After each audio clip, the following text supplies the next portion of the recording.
नमस्कार, एबीपी गंगा देख रहे हैं आप। मैं अवधेश। उत्तर प्रदेश के मुख्यमंत्री और गोरक्षपीठाधीश्वर योगी आदित्यनाथ ने रविवार को विशेष पूजा अर्चना की गोरखनाथ मंदिर में और विधि विधान के साथ कन्या पूजन किया। इस दौरान सीएम योगी ने कन्याओं के पांव पखारे, तिलक लगाया, सभी कन्याओं को चुनरी उड़ाई और भोजन कराया। तो वहीं सीएम योगी गोरक्षपीठाधीश्वर के रूप में पुरानी परंपराओं का पालन करते नजर आए। पुरानी परंपरा के मद्देनजर गोरखनाथ मंदिर से हर साल विजयदशमी के दिन शोभा यात्रा निकाली जाती है।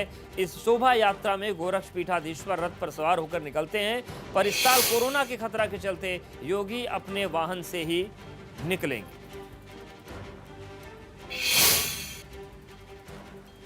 तो सीएम योगी की शक्ति साधना की तस्वीरें हम आपको दिखा रहे हैं।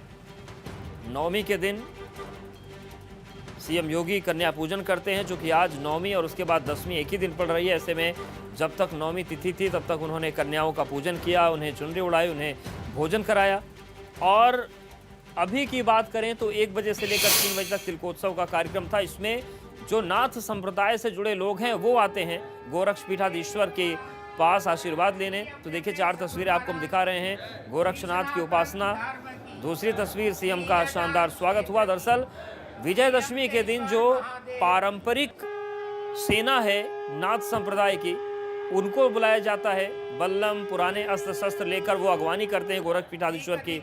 तीसरी तस्वीर, खुद खाना खिलाया और कन्याओं से आशीर्वाद लिया।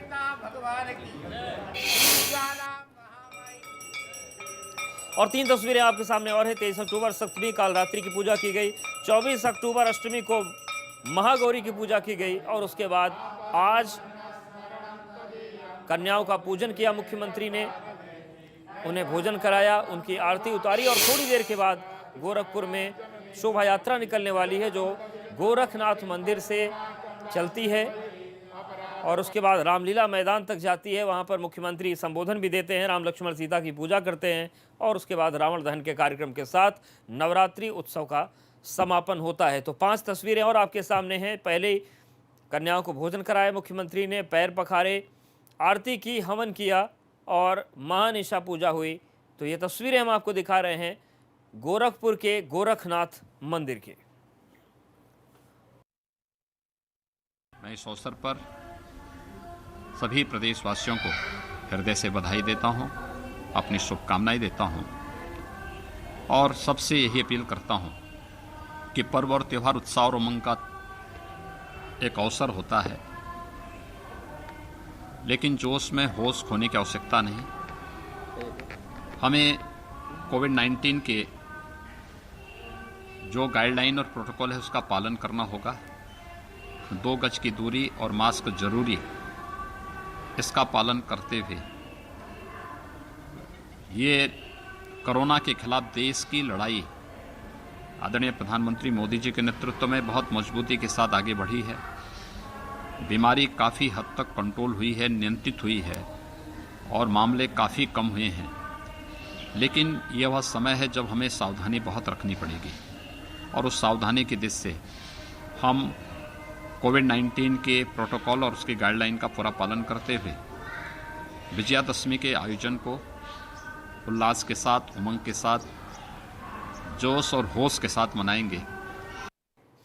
और विजयदशमी के मौके पर रक्षा मंत्री राजनाथ सिंह ने पश्चिम बंगाल के दार्जिलिंग के सुकना युद्ध स्मारक में शस्त्र पूजा की और इस मौके पर उन्होंने कहा कि भारत चाहता है कि चीन और भारत के बीच बॉर्डर पर शांति होनी चाहिए और तनाव खत्म होना चाहिए, लेकिन मैं पूरी तरह से आश्वस्त हूं कि हमारी सेना किसी को भी देश की 1 इंच जमीन पर कब्जा नहीं करने देगी।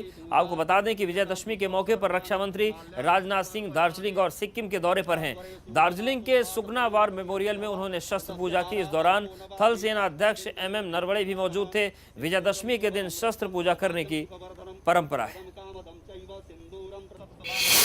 इस समय भारत और चीन की सीमा पर भी जो तनाव चल रहा है, भारत तो ये चाहता है कि यह तनाव समाप्त हो, शांति स्थापित हो।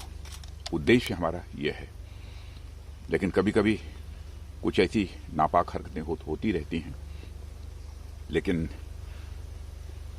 मैं पूरी तरह से आश्वस्त हूं और आश्वस्त ही नहीं हूं, मुझे पूरा भरोसा भी है कि हमारे सेना के जवान किसी भी सूरत में अपने भारत की 1 इंच भी जमीन किसी दूसरे के हाथों में नहीं जाने देंगे। दशहरे के मौके पर हर साल